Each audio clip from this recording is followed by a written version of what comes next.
Now is your back to school station. A new year underway right now for thousands of students in Hampton Roads. Casey Baylor was at Virginia Beach Public Schools when kids stepped through the door for the first time.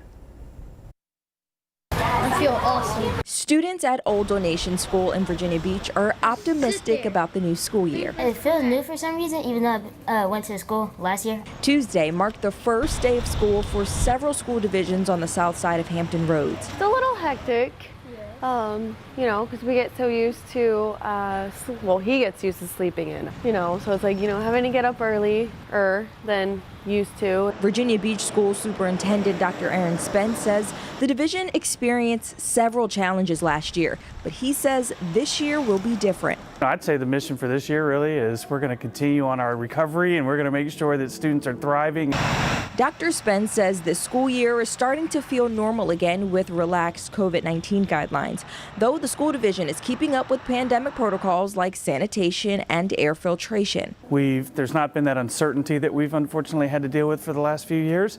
And I think it feels really good just to know, hey, we know exactly how we're starting the school year. There's not a lot of questions hanging over our head. And students like Justice Brown came up with new goals, setting the tone for the new school year. Last year, I wasn't doing so well, so I just want to keep my grades better than last year and maintain at least a B. I just want him to have a really good first year of middle school.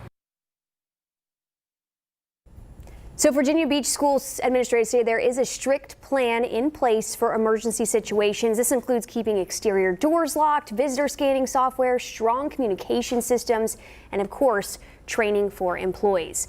We go to Portsmouth now, where a story there that's topping headlines is the division leaders are keeping an eye on safety for their schools. They tell us upgraded lighting and camera systems are in place. Administrators also say they're working with the sheriff's office and police department to staff school resource officers. And in Hampton, a spokesperson for the division says officials are working to install a new weapons detection system. Students can also expect school resource officers, canines, and handheld metal detectors used for random searches.